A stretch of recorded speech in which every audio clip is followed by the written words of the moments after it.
Hey, hi. Okay, hi guys. So good to see you. It's been so long. I'm out here in this beautiful balcony, and it's really hot. I had promised myself that I would be uploading videos at least once a week, but little update, I started dating someone, so it's just completely changed everything, and new relationship, and it's gone like, whoa.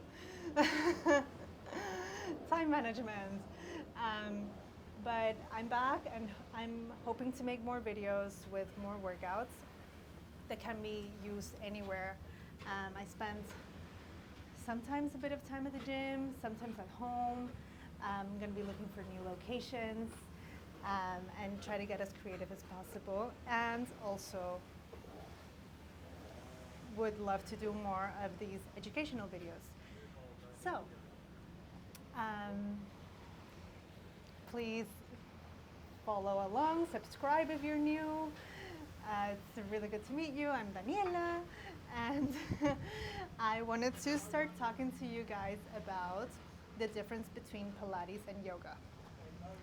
Very different practices, kind of similar-ish in certain things, but different principles. The two of them, highly recommended.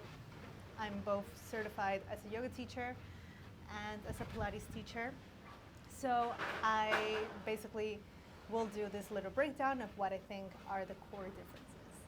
And that was not a pun intended, but the main difference, the core difference, is that Pilates focuses on core work, whereas yoga focuses more on a spiritual practice with more nuances. What that means is in Pilates, you're working your strength, you're working spinal articulation, you're working your flexibility, but in an active practice, not so much as flopping over trying to push past the boundaries of your body. What we're doing in Pilates is we're working up your strength, your inner muscles, your core, your powerhouse, for it to be at an optimal state to do whatever it is that you need to go ahead and do in your life. Yoga, on the other hand, has this beautiful spiritual component, and it's so relaxing, and it's a flow that takes you, removes whatever it is that's happening in your mind, gets you out of your mind into your body, and it's really beneficial for anxiety, depression, to de-stress after a really long day.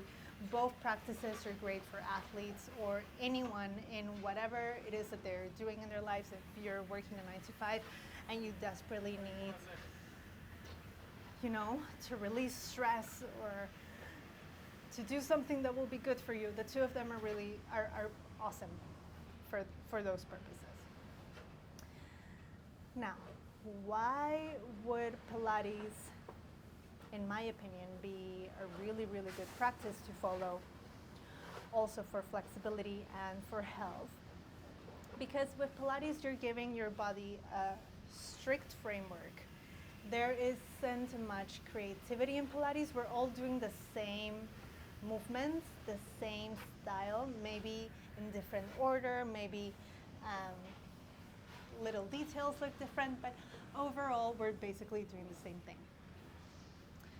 We're not really pushing our body in crazy positions. There are some really difficult moves and poses in Pilates, but it all is a progression. So you will start always from baseline, which is really difficult.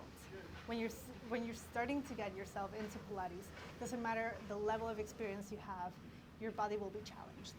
And then you keep on progressing. You progress and progress and progress and progress into harder exercises.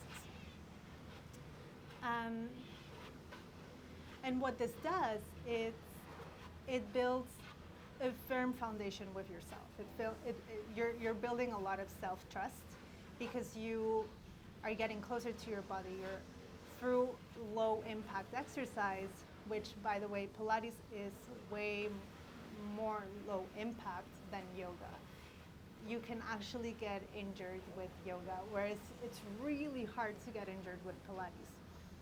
Precisely because we're not really focusing on flexibility. You're doing active stretching, which involves your core, your spine engaged, your deep abdominal muscles, and keeping this structure while you're stretching actually works your muscles um, and develops them in a way that benefits all forms of movement, all planes of movement. So this is why I would suggest for anyone to get more into Pilates, get to know your body more through a structured practice that is actually also really good for reducing inflammation and reducing cortisol. So yes, overall, love Pilates. I really like yoga, but Pilates is the best. And the main differences are basically that one focuses on strength, flexibility, agility, and lengthening, whereas the other one is more focused on a spiritual practice, getting yourself out of your head. Um, it's more meditative, more spiritual, definitely. So thank you for tuning in, and if you have any comments, any questions, please write them below. You can email me, you can reach out on Instagram, anywhere. I'm here for you. Whatever it is, if you have any suggestions, whatever it is that you would like to see, please let me know. And thank you so much, and see you.